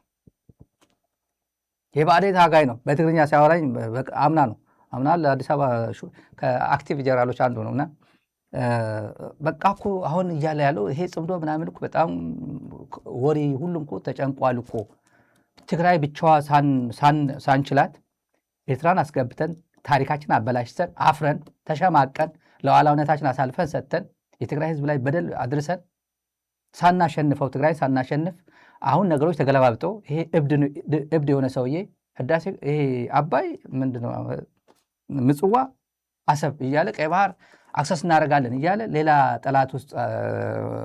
ጠላት አፍርቶ እነዚህ መጥቶ የአማራ ፋኖ በጣም በዛ ሰዓት ከበድ ብሏል። በቃ እኮ አይቻልም ማለት እነዚህ ተባብረው ከመጡ የኢትዮጵያ እኛ ጀራሮች እናውቀዋለን እንተዋወቃለን እኮ አለን የምንባለው እኮ እኛ ነን አለ። የብአዴን ስለሆነ ነው የብአዴን ስለሆነ አለን የሚባለው የኢትዮጵያ ጀራል እኮ ተሞክሯለን የምንባለው የብአዴን ጀራል እኛ ነን እኮ አለ። እና ኤርትራ ሰውየው አሁን ሂሳብ ያለው መከላከያ ሲያስቡት ትግርኛ ስለሚችል ነው ሰውየውና በቃ ሰውየው ኢሳያስ ቢሄድልን እኮ ሮሞ ክትብል ነው ያለው። እንዲሁ ኤርትራ ዝም ብላ በቃ ምጣድ የሆነ ነገር ምጣድ ዝም ብሎ እንደመውደቅ ማለት እንደመሰበር ማለት ነው። ላይጠገን ማለት ሮሞቅ ማለት ላይጠገን መሰበር ማለት እንደዛ ነው። ኦፒዲዮ የሚያስበው ካልኩሌት የሚያደርገው ሮሞቅ ነው። አያውቁም በቃ ሲስተም እንዳለ በቃ ሰው ቢሄድ ሰው ቢሰዋ ማለት ሰው እየተተካ የትግል የ60 ምናምን ዓመት 1961 ጀምሮ በፈረንጆች እስከ ዛሬ በ2026 ስንቶች እየሄዱ ስንቶች እየሰው ስንቶች እየተቀያየሩ እንደመጡ አያውቁም። እነሱ አያውቁም። ወደ ኤፍሬም ሲሄድ ጀነራል ፊሊጶስ መምጣቱ እንደመጣ አያውቁም። ጀነራል ፊሊጶስ ቤት ሌላ ሰው እንደሚመጣ አያውቁም። እነሱ ሮሞቅ ነው የሚያውቁት። አሁን ቀጥለን የጌታቸው አሽቃባጭነት የኢትዮጵያ የትግራይን ለማንቋሸሽ ትግራይን አንቋሾ ቲዲኤፍን አንቋሾ ቲፒኤልኤፍን አንቋሾ ኤርትራ ዋጋ የላትም አለ። የሆነ ካምፕ አለ በአድዋና በራማ መካከል ነው። የወዳባተ አዲስ አበባ የሸፈተው ኮሎኔል የእሱ ትውልድ ቦታ ነው እና ከዛ ወደ አስመራ በቃ በአንድ በአፍንጫው እኮ የምትደርሰው ምናምን ይላል። በቀላሉ ነው ይላል። እንትኑ የለውም በቀላሉ በጥሶ መግባት ይቻላል ይላል። ያኔ አይ ቲንክ ዮሐንስ እንትና ነበረው ዮሐንስ መንጋግ ነበር በዛ ሄደ በኢትዮ ኤርትራ ጦርነት ጊዜ ሄዶ ነበር እስከ ወደ አዶ ኋላ ምናምን ተጠግቶ ነበር ወደ ላይ ዮሐንስ መንጋግ። ከዛ በኋላ ከበድ ያለ ነገሮች ገጠመው መሰለኝ። ያው ራሱ ያውቀው ይመስለኛል። አልተሳካም፣ በዛ በኩል አልተሳካም። የተሳካላቸው በባድመ በባረንቱ ነው የተሳካላቸው። ይሄ ሰውዬ በቀላል የወታደራዊ ተንታኝ ነው፣ አክቲቪስት ነው፣ ፖለቲከኛ ነው፣ ሞራል ገንቢ ነው። አይዟችሁ በርቱም የሚል ምላስ አለው። ቅቤው ጌታቸው ሲናገር የሚያምነው ይመስለዋል። በውስጣቸው እኮ ባንዳ ነው የሚሉት እኮ አንተ ከሃዲ ህዝብን ክደ ሰራዊትን ክደ ድርጅትን ክደ የኔ ሞራል ልትገነባ ነው የሚሉት በውስጣቸው እኮ። አሁን ኮምፓይል እናደርገዋለን። ይሄ እያሞገሰ ያለው እያሞካሸው ያለው የኢትዮጵያ ሰራዊት ትላንትና ዛሬ እናወዳድረዋለን ከጌታቸው አንደበት ጋር። ዘንድሮ ከኤርትራ ጋር ታርቀን ባይሆን ኖሮ ምን ሊፈጠር እንደሚችል መገመት ያስቸግራል። መታረቃችን የግለሰቦች አለመሆኑን መታረቃችን የህዝቦች መሆኑን ከኤርትራ መንግስት በላይ የኤርትራ ህዝብ በተግባር አሳይቶናል። በጣም ነው የምናመሰግነው የኤርትራ ህዝብና መንግስት ስላደረገው ነገር። እንደምታዩት በአሁኑ ሰዓት ኤርትራ ከኢትዮጵያ መከላከያ አንጻር መቆም የሚያስችል አቅም የለውም። ይሄ ሌላ ትንታኔ ውስጥ መግባት አያስፈልገኝም። ሺህ ከፍለናል። እንደ ኤርትራ ሰራዊት ሺህ ከፍለናል። ኢትዮጵያዊ የሆነ የዚህ ሀገር ዜጋ ተወላጅ የሆነ እንደዚህ ስላለ ኢትዮጵያ ሰራዊት ለሌላ አይተርፍም፣ ጥቅል ለራሱ እና ጀግንነት ሊገዛ ነው ከኤርትራ ወታደር የሚያመጣው። ዴሞግራፊካሊ ስፒኪንግ የተዋጊ ኃይልህን ሪፕሌኒሽ ለማድረግ የሚያስችል አቅም ሳይኖርህ ባረጁ ቲ54 እና ቲ55 ታንኮች ላይ ብቻ ተመስርተህ የምታደርገው ጦርነት ቴክኖሎጂካል አድቫንቴጅም ሳይኖርህ ዴሞግራፊክ አድቫንቴጅም ሳይኖርህ እዚህ ግባ የሚባል ቀናት ላይ ያስቆጥርልህ አይችልም። ጀግናው የኤርትራ ሰራዊት የጋራ ጠላትን በጋራ በመቀጥቀጥ ከከፍተኛ ጀነራል መኮንኖቹ ጀምሮ ከኢታማዦር ሹሙ ጀምሮ እስከታች ያለው ሰራዊት የእዝ አዛዦች፣ ክፍለ ጦር አዛዦች አብሮ እንደተገነባ አብሮ እንደሰለጠነ ሰራዊት በከፍተኛ ትስስር እና ውህድ ለዚህ ድል አብቅተውና በወታደር ቋንቋ ለእናንተ መንገር አያስፈልገኝም። ማይሑጻ የሚባል ቦታ የመከላከያ ካምፕ ቢኖር ኢንጌጅመንት ከተፈጠረ ወይ ከዓዲ በራህ ስትራቴጂ ዴፕስ የለውም በኔቸሩ ኤርትራ በአንድ አቅጣጫ ከተሰበረ ወደ መሃል ለመግባት ቀናት ብቻ ነው የሚፈልገው፣ ምናልባትም ሰዓታት። ዋናው ምሽግ ከተሰበረ በኋላ የመንዳት ጉዳይ ነው የሚሆነው። በእንደዚህ አይነት ሁኔታ የኢትዮጵያን ትርምስ ለቀጣይ የሱ ሰርቫይቫል እንደ ብቸኛ መፍትሄ ነው የሚቆጥረው። ብዙ ጊዜ ከኛ አዛዦቻችን ጋር ይበልጥም ደግሞ ጀነራል ፊሊጶስ ምን ጊዜም ከኛ አልተለየ አባታችን ነው፣ መካሪያችን ነው፣ አዛዣችን። ፕሪቶሪያ በመፈረሙ ምክንያት የመጀመሪያው ቁጣ የፕሬዝዳንት ኢሳያስ ነበር። ቃሉ ተኮሊፍና ነው የሚለው። ምክንያቱም ቲፒኤልኤፍን የማጥፋት አጀንዳቸውን ማረጋገጥ ባለመቻሉ። ግን አይሮኒካሊ ቲፒኤልኤፍ ደግሞ አሁን ከኢሳያስ ጋር ይሰራል። ከዛ አንጻር ረጅም ጊዜ ያካበተው ልምድ ስላለ በርካሽ ዓላማውን የማስፈጸም አሁንም የሚተጉለት አይጠፉም። ፋኖ ይላል፣ ሸኔ ይላል፣ ቤኒሻንጉል ምናምን ንቅናቄ ይባላል። የሆነ ንቅናቄ አልፋቤት ሱፕ ነው የሚሉት ፈረንጆቹ። አልፋቤት ሱፕ ኦፍ ኢትዮጵያን ሊበሬሽን ፍሮንትስ ይዘህ ነው ኢትዮጵያን ለማተራመስ ጥረት የሚደረገው። አሁን እንዳልኩት ፍሬንች ቤድ ፌሎስ ናቸው ቲፒኤልኤፍ እና ኢሳያስ።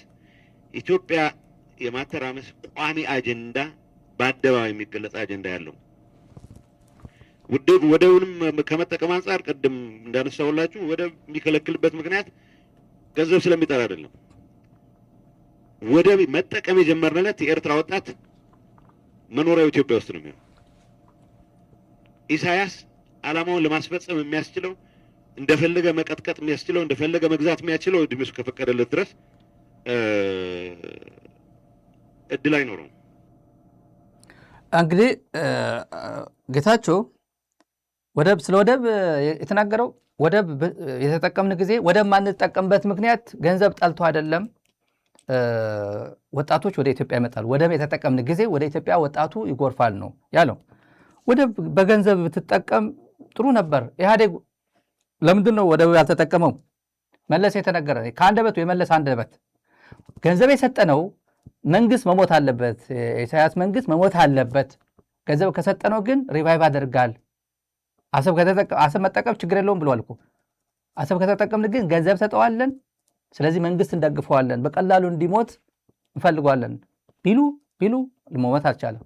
አሰብ አልተጠቀሙ። እነሱ በጅቡቲ ማልታ ቢሊዮን ይሰጣሉ፣ አሰብ አልተጠቀሙም። ኤርትራ መንግስት ግን አልሞተም አይደል? ተኮሊፍና አለ ፕሬዚደንቱ። አዎ ብሏል። ጌታቸው አብይ ምን አለ? ዱቄት አለ። ከዛስ ነገሮች ማን የቀየረው? ተኮሊፍና ተብሎ መጨረሻ ላይ ጠንካራ ሰራዊት እንዳለ ትግራይ ውስጥ ጌም ኦቨር የተባለ ሰራዊት ጌም ኦቨር የተባለ ፓርቲ ትግራይ ውስጥ እንዳለ እና ቅልጽም ጡንቻ ያለው መሆኑ እና ትላንት ስህተት እንደተፈጸመ የታመነበት ትላንት የእንስሶች ውጊያ ነው። እንስሳዎች የተዋጉ የኢትዮጵያ ወታደሮች እርስ በርሳቸው ሲገናኙ ለምሳሌ አንድ የማረሳው ጉዳይ ልንገራችሁ። ዮሐንስ መንጋግ በህይወት አለ አይደል? አለ በህይወት ጀነራል ዮሐንስ አለ። በዚህ ግንባር እሱ ነበር የመራው በራማ በኩል። እሱ ራማ አድበራህ አለፍ ብሎ በቃ ቀጥታ አስመራ መግባት ነው ብሎ በቀላል ዝም ብሎ በምላሱ እየገባ ያለው አፍንጫው እኮ ነክቷታል እኮ አስመራ ገብቷል። በአፍንጫው ቆርቆሮ ብቻ እንዳይነካው አፍንጫው እንዳይቆርጠው። ዮሐንስ መንጋግ የኢትዮ ኤርትራ የዩናይትድ ኔሽን ሚሽን ኤሪትሪያ እንደ ኢትዮጵያ አንሚ የሚባለው ከተቋቋመ በኋላ በኢትዮጵያ በኩል ዮሐንስ መንጋግ ገባ። ዋናው በመለስ በኢትዮጵያ መንግስት በኩል የተወከለው እሱ ነው። በኤርትራ በኩል ደግሞ ብርጋዴር ጀነራል አብርሃሌ የሚባል ነው አለ አይደል? እንደ አብርሃሌ አለ እና ይህን ሁላ ጦርነት አሳልፈው በኢትዮ ኤርትራ 2 ዓመት ምናምን ዩኤን ከመውጣቱ በፊት 2 ዓመት ጊዜ የነበረው ዮሐንስ መንጋግ ምቾት ይወዳል። ምቾት ዝም ብሎ በቃ አዲስ አበባ፣ አስመራ ወይ አድግራት ምናምን ማድረግ አይፈልጉም። ይሄ ውይይቱ ባይላተራል ውይይት ቦርደር አካባቢ ምን አለ ምናምን ውይይት ያደርጋሉ የኢትዮጵያና የኤርትራ ሚሊተሪ እንትኖቹ እና ሲያደርጉ አብርሃን ላይ ድሮ በረሃ ስለሚታወቁ ምን ይለዋል? አብርሃን ላይን እባክህ አሁን የሚቀጥለው ናይሮቢ እናድርገው ይለዋል። ናይሮቢ እናድርገው ትንሽ ወጣ ብለን እንምጣ ይለዋል። ምቾት ነው ስለ ምቾት ነው የማወራ። ይገባል። ከአሜሪካ ነው የታገለው። አሜሪካ እኮ ወደ አሜሪካ ልኮት ነበር እኮ። እዚህ ባልቲሞር ነው እኮ አሜሪካ የታከመው። መለስ ወደዚህ ልኮት እኮ ነው። ፊቱ እኮ እንደዚህ አልነበረም እኮ። ተሻሽሎ እኮ ነው እንጂ የፈረሰ ፊት ነበረው እኮ። እድለኛ እኮ ነው። እንደፈረሰ የቀረ እኮ ስንት ፊት አለ የህወሓት ታጋዮች እኮ በህይወት የተረፉት። ዮሐንስ ትልቅ ሰው ነው ተብሎ ባልቲሞር እዚህ ጆን ሆፕኪንስ ሆስፒታል መጥቶ የታከመው አይደል? አሜሪካን መጥቶ ለትምህርትም ተልኮ ነበር። እዚህ ኢትዮ ኤርትራ ጦርነት ሲጀመር እዚህ ነበር ትምህርት ላይ። ከዛ ላይ የወሰዱት እና ጀነራል አብርሃን ላይ ጋር እንደዚህ በቀላል የሚያደርገው አብርሃን ላይ ወታደር ነው። ዮሐንስ መንጋግ ወታደር ነው። ያውቋል ጦርነት ምን ማለት ነው። አካሉ የጎደለበት ነው። ጌታቸው አካል አልጎደለበትም፣ ያውቋል። እና ሲያወሩ እዚህ አካባቢ እኮ ደርሰን ነበር ይሏል። የኢትዮጵያ ሰራዊት ገፍቶ አድኋላ ምናምን ሄዶ ነበር፣ ላይ ደርሶ ነበር እና የሆነ ቦታው ረስተዋት የመጨረሻ እዚህ አካባቢ እኮ ደርሰን ነበር ይለዋል። ሲቀላለዱ እርስ በርሳቸው ሲቀላለዱ ነው። የኢትዮጵያ ልጆችን አስበልተው ሲቀላለዱ ነው። አብርሃን ላይ ምን አለው አሉ? አዎ ደርሳችሁ ነበር፣ ግን አንተ ብቻ ነው የተመለስከው አሉ። ተመልከቱ። አዎ እውነት ነው፣ ደርሳችሁ ነበር። አዎ ግን የተመለስከው አንተ ብቻ ነው የተመለስከው አሉ። እነዚህ ሰዎች መጥተው ናይሮቢ እናድርግ፣ እዚህ ጋር እንብላ፣ ወጣ ብለን እንምጣ የተባለው የኢትዮ ኤርትራ ጦርነት ጊዜ ጀነራሎች በዚህ ደረጃ ነበር የሚወያዩት። የድሃ ልጅ ከተበላ በኋላ ጌታቸው ረዳ አሁን የድሃ ልጅ ያስበላል። እሱ ሄዶ አያዋጋም፣ ፕሮፓጋንዳ ብቻ ነው የሚሰራው። እና ይሄ ምድር አለቅላቂ ባንዳ ተላላኪ ጀግናው የኤርትራ ሰራዊት ስለነበረ ጀነራል ፊሊጶስ መሪያችን ናቸው አባታችን ስለነበረ ኤርትራ ባትኖር ኖሮ እኮ ምን ይውጠን ስለነበረ የሀገሪቱ ጠቅላይ ሚኒስትር ባለበት ሀገር ኤርትራ እኮ በቀላሉ መግባት ይቻላል እኮ፣ አንድነት እንደዚህ ናቸው እኮ፣ ወጣት የለውም ሽማግሌ ነው ምናምን እያለ ፕሮፓጋንዳ ይሰራል። የበለጠ ወታደሮቹ የሚተዋወቁ ይመስለኛል። ባጫ ደግሞ ከሁሉም በላይ ባጫ ይመስለኛል። ባጫ ብቸኛው ከትላልቆቹ ጀነራሎች ኤርትራ የተማረከው በህይወት ያለ አክቲቭ ስልጣን ላይ ያለ ከፍተኛ ካሉት እሱ ነው አንደኛው። ሌሎችም አሉ ኤርትራ ተማርከው አሁን መከላከያ ውስጥ ያሉ አሉ። እኔም አውቀው አንድ ኮሎኔል አለ ለምሳሌ። አሁንም ኮሎኔል እንዴት ቁጭ እንዳደረጉት ኮሎኔል አላውቅም። ኮሎኔል ነው እስከዛሬ ድረስ ግን ኤርትራ የተማረከ ነው ወይ አልነገራቸውም? እኔ እኮ ድሮ ነው የኤርትራ የተማረኩ ነኝ አላላቸውም እንዴ? በተረፈ ይተዋወቃሉ እርስ በርሳቸው። ትግራይ ምንድነው አቅሟ? ኤርትራ ምንድነው አቅሟ? ትግራይን ፈርተ ድሮን የሌላት አየር ኃይል የሌላት ትግራይ ተንቀጥቅጠ ተንቦቅቦቀ ሞተ። ጸረ ድሮን የታጠቀ ሳተላይት ያለው ድሮንም ጸረ ድሮንም ያለው በየአይነቱ ሚግ የታጠቀ ሀገር እንደዚህ ትንቀዋለህ? ለምን ታዲያ ዘው ብላ አትገባም? ቀይ ባህር እንገባለን ብላ አልነበረ እንዴ? ይህች 1 ነጥብ ምናምን ነች 2 ሚሊዮን ነች ብላ እስቲ ማን የሚባል የኢትዮጵያ ሚዲያ ነው ስለ ቀይ ባህር የሚያወራ በዚህ ሰዓት? ኢትዮጵያ ሚዲያ ትከታተላላችሁ አይደል? ወይ ውጭ ያሉት ፋርሴ ብላዎች አገር ቤት ካሉ ፋርሴ ብላዎች ወይ የመንግስት መገናኛ ብዙሃንን የሚሉት እስቲ የቀይ ባህር ጉዳይ የሚተንታኝ ኢትዮጵያ ቴሌቪዥን ላይ ስሙ። ፋና አለ? ዝም አልሁሉ። ለምን? ዲያር ኢንሾ ድንጋጤ ውስጥ ናቸው። ድንጋጤ ውስጥ ናቸው። የማይነካ እንደነኩ ያውቃሉ። በሉ እኛ እንገፋቸው ነበር። በርቱ በርቱ በርቱ እያልን ስንገፋቸው ነበር። እነሱ እሺ ብለው ሲንጋጉ ነበር። መጨረሻ ወጥመድ ውስጥ ነው ያስገባናቸው። ወጥመድ ውስጥ ነው። አሁን አንደኛው መንካት ምን ማለት እንደሆነ ለጌታቸው ጠይቁት። እንደ ማጠቃለያ ተመልካቾች ለኢትዮጵያውያን በተለይ ለብልጽግና አካባቢ እነ ጌታቸው እነ ጻድቃን ተማምናችሁ በርቱ። ጌች እኮ በጣም ኢትዮጵያዊ ምርጥ ኢትዮጵያዊ we are proud of you ብሎ ኮሜንት ያደርጉበታል። ጌታቸው we are proud of you ይላል። ማን? ፋርሴ ብላ ማለት ነው። ለምን? እስከደገፈ ድረስ። ግን ወደ ነው ወይ አሁን ብልጽግና እየደገፈ ያለ? ጌታቸው ተሸንፎ ነው። በገንዘብ በስልጣን ሰልችቶት ጥቅም ተገዝቶ ነው የመጣው እንጂ እልም ያለ የብልጽግና ጠላት ነው። እልም ያለ የአብይ ጠላት ነው። እኔ ሆዴ መላጣ ነው፣ በዚህ አልደብቅም። እልም ያለ ጻድቃን በደንብ ነው የሚንቀው አብይን። መሀይም ነው የሚለው ጌታቸው፣ መሀይም ነው። 7ኛ ክፍል የትም ድንክ ነው ያለው አልቀየረም። ውስጡ ድንክ ነው፣ ፖለቲካ ድንክ መሆኑ ያውቀዋል ጌታቸው ረዳ። ግን አሁን መናገር አይችልም። ተገዝቷል። የሶሻል ኮንትራክት ውስጥ ነው የገባ። ሶሻል ኮንትራክቱ ምንድን ነው? እኔ ትግራይ ላይ ዘምታለሁ፣ አማራ ላይ ዘምታለሁ። አማራ እኮ እየዘመተ ነው። አማራ እኮ እየዘመተ ነገ ጠዋት የአማራ ህዝብ የአማራ ሎየርስ ፍርድ ቤት ይገትሩታል። በህይወት ካገኙት የትም ሄዶ ያሳድዱታል። አሜሪካ ቢመጣ የትም ቢመጣ እናቴን በድሮ ያስደበደብክ እናቴን ያስደፈርክ አንተ ነህ። የአብይ ደጋፊ ሆነ የአብይ ሚኒስትር ሆነ የትም የሄደው አሜሪካ የሚሆኑ የትም ያሳድዱታል ነገ ጠዋት። እኔ የማይቀር ጉዳይ ስለሆነ የምንናገረው። ትግራይ ብቻ አይደለም ያሳደው። ትግራይማ አሳዶ አዲስ አበባ ሸኝቶታል።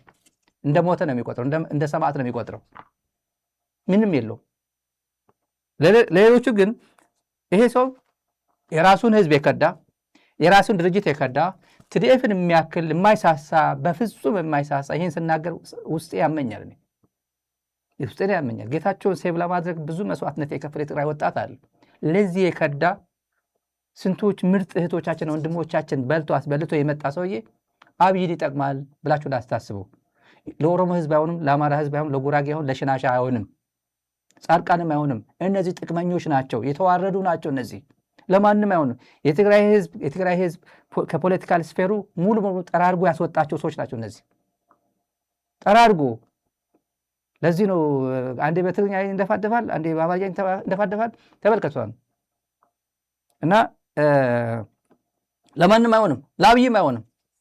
አብይ እነዚህ ቸግሯቸው ስለቸገራቸው ለዚህ እኮ ነው ውሾቹ እራት በሉ እያለ ሸራተንም የትም እነዚህ ትላልቆቹ ሆቴል አለ የሚሄዱት ሲደውል ሳምዌር ሲደውል እራት በሉ ውሾቹ እያለ ሰዎች ጋር የሱ ሰዎች ጋር የሚደውለው ለዛ እራት በሉ ውሾቹ ብሎ። እኔ ይሄ ባይበላ ቢቀርስ ባይበላስ ውሻ ምንድን ነው? ውሻ ጎድን ትሰጠዋለህ። ከዛ ምን የድሃ ውሻ እኮ ቂጣ በተሰጠው ቂጣ በቆሎ እሸት በተሰጠው በቆሎ እሸት በልቶ የሚኖር ውሻ እኮ አለ። ግን ፍቅር በፍቅር የሆነ ውሻ አለ እኮ። አባቱን ማይረሳ ውሻ አለ እኮ። በቆሎ የመገበው ቂጣ የመገበው ግን አባቱን ማይረሳ እና በደንብ ግቢውን የሚጠብቅ ውሻ አለ እኮ። የግድ ስጋ ስለሰጠው እኮ አይደለም ታማኝ የሚሆነው። እንዲያውም ስጋ ስትሰጠው ተኝቶ ነው የሚውለው ቤት ውስጥ። እና እነዚህ ትግራይ ማሲንጋ ፖለቲካ ኢግኖር ያደርጋታል። አይቶ እንዳላየ ያልፋል። እነዚህ ደግሞ ፌዴራል መንግስት ትግራይ ሲበድል ፕሮፓጋንዳ ይሰሩበታል፣ ራሽናል ያስቀምጡበታል። በዚህ ምክንያት ነው እኮ አብይ እናንተን እየጎዳ ያለው እኮ በቲፒኤልኤፍ ምክንያት እኮ ነው ይላል። የትግራይ ወጣት አንድ ወደ አዲስ አበባ ውጣ እያሉ ያስወጡታል። ኢህአዴግ ሻዕቢያን አዳክማለሁ ሲል የኤርትራ ህዝብን ያዳከመው፣ የኤርትራ ህዝብን የበተነው የሚካድ ሀቅ ይሄ አይካድም። ኢህአዴግ ማነኝ ብሎ ኃላፊነት የሚወስድ ምክንያቱም አብይ ኢህአዴግ ነው፣ ደመቀ መኮንንም ኢህአዴግ ነው፣ ደብረጽዮንም ኢህአዴግ ነው፣ ሙፈሪያት ከሚልም ኢህአዴግ ነች። ማን ነው ኃላፊነት የሚወስደው አዘ ኤንድ ኦፍ ዘ ዴይ ሲባል ምናልባትም ዘ ላይንስ ሼር የሚወስደው ቲፒኤልኤፍ ሊሆን ይችላል። ሽመልባ የሚባል ካምፕ፣ አፋር የሆነ አይዲፒ የሬፊጂ ካምፕ ምንድነው የሚባለው አንድ ቦታም አለ የሆነ ቦታ አለ ብቻ 4-5 ነበር። ወደ ማይጸብሪ አካባቢም ነበር። አንደኛው ነቅሎ ወደ አማራ ክልል የወሰዱትም አለ። እነዚህ ማይ አይኒ ይመስለኛል አንደኛው ይመስለኛል። እነዚህ ካምፕ አሰርቶ እኔ ሄጄ አውቃለሁ። ጋዜጠኛ ሆኜ ሽመልባ ሄጃለሁ። ሽመልባ ከተማ ነበር የሚመስለው። ከተማ ትልቅ ከተማ ነው። ወፍጮ ቤት አለው፣ ሲኔማ ቤት አለው። አንደኛው ሀብታም ሆኖ አንደኛውን ይቀጥረዋል። ኤርትራ የተፈናቀለው አንደኛው ሀብታም ሆኖ አንደኛውን ይቀጥረዋል እዛ ላይ እና ጄኔሬተር አድርጎ መብራት አለው ምናምን አለ። ከተማ ነበር የሚመስለው። ይህ ናውጣ እየተባለ ለምን በኢትዮጵያ ቴሌቪዥን እንደዚህ አይነት 50 ሰዎች ወደ ካናዳ ሄዱ ተሸኙ እያለ በኢትዮጵያ ቴሌቪዥን ዜና ያሰራሉ። ከዛ ኤርትራ ይሄን ፕሮግራም ያያል። እንዴ አሜሪካ መሄዳለ እንዴ ካናዳ መሄዳለ እንዴ አውስትራሊያ መሄዳለ በሙሉ እየሾለከ ይሄዳል። በጥይት የተመታው ላይ ይመጣል። የኢትዮጵያ መከላከያ ሰራዊት ከዛ እየተቀበለ ወደ ካምፕ ይወስዳል አይደል?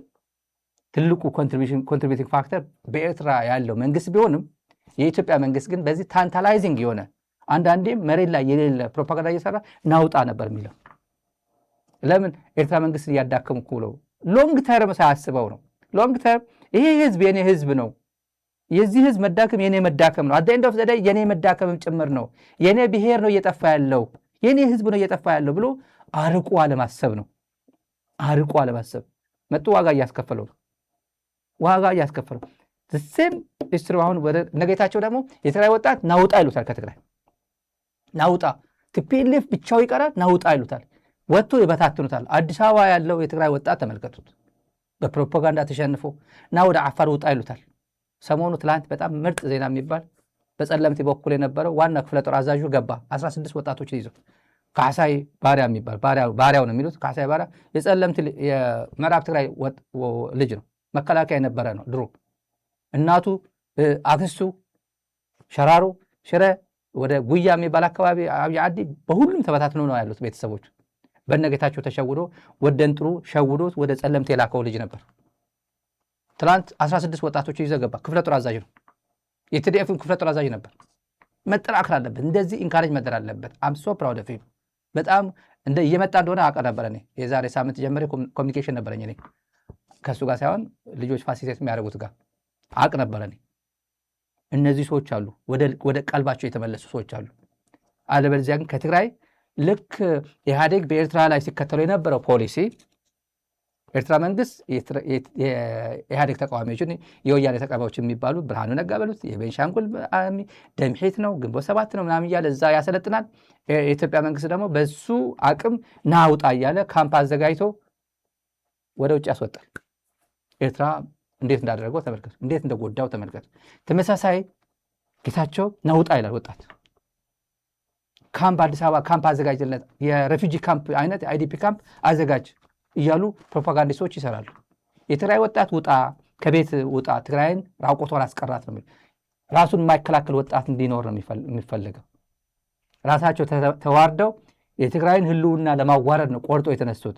እነዚህ ሰዎች ቲፒኤልኤፍን አይደለም እየታገሉ ያሉት፣ ቲዲኤፍ ጋር አይደለም ግጥሚያቸው፣ መንጆሪኖ የቲፒኤልኤፍ ጽሕፈት ቤት ጋር አይደለም ግጥሚያቸው፣ ከብሔሩ ጋር ብሔሩ ከመጥፋት ጋር ነው ገጥመው ያሉት። ከትላንት ስህተት አይማሩ። እኛ እነግራቸዋለን፣ እነሱ አይሰሙም። ፕሮግራማችን በዚህ እንቋጫለን። ተመልካቾች ሰፋ አድርገን ነው ፕሮግራሙ ዛሬ ይዘን የመጣ ነው። ለነበረ ቆይታ እናመሰግናለን። ሚዲያችሁን ደግፉ። የዚህ ሚዲያ ደጋፊዎች ሚዲያችሁን ደግፉ። ያው ሚዲያ ምን ማለት እንደሆነ ታዩታላችሁ። ስለዚህ ሚዲያችሁን ደግፉ። በዛ ላይ 4ኛ ዓመታችን አኒቨርሳሪ 4ኛ ዓመት ላይ ነው ያለነው። በቅርቡ አናውንስ እናደርጋለን። ቀን ስላልቆረጥን ነው እንጂ ስቱዲዮ ሆነን የዚህ ሚዲያ ደጋፊዎች በቀጥታ ኮንትሪቢዩት ታደርጉበት እና እንኳን አደረሳችሁ የምትሉበት መድረክ ነው። በቀጥታ ስርጭት አንድ ቀን እንመጣለን። በሰሞኑ ቀኑን ቆርጠን ስላልቆረጥን ነው። ስለዚህ ሚዲያችሁ ደግፉ ማለት ነው። ወዳለ ሳብስክራይብ ሳታደርጉ የምትከታተሉን ከሆናችሁ ደግሞ ሳብስክራይብ አድርጉት፣ ላይክ ማድረግ አትርሱ። መጨረሻ ላይ ለነበረ ቆይታ እናመሰግናለን። መልካም ጊዜ። ዛራ ሚዲያ ኔትወርክ በከባድ ጊዜ ተፈትኖ ህዝባዊነቱን ያስመሰከረ፣ ለፍትህ ለሞራል የቆመ፣ በቅን ልቦና ሙሉ አቅምና የሙያ ኃላፊነት የሚተጋ፣ ዛሬም በኢትዮጵያ የሚዲያ ትግል የበኩሉን እያበረከተ የሚገኝ ተቋም። ዛራ ሚዲያ ፍትህ ለሚሹና ከተበደሉ ጎን የሚቆም፣ ሰላምና አብሮነትን የሚያበረታታ ሚዲያ። ዛራ ሚዲያ በሳተላይትና በተለያዩ የማህበራዊ ሚዲያዎች ለተመልካች ይደርሳል። የዩቲዩብ ቻናላችንን ሰብስክራይብ፣ ላይክ እና ሼር ያድርጉ። በዶኖርስ ኦርግ ወርሃዊ አባል ወይም በአንድ ጊዜ ክፍያ ይደግፉን። በጎፈንድሚ መደገፍም ይችላሉ። በዜል ወይም በካሻፕ ይቀለኛል ካሉም በስልክ ቁጥራችን 571 622 8891። ዛራ ሚዲያ በአስቸጋሪ ወቅት ለህዝብ የቆመ ሚዲያ።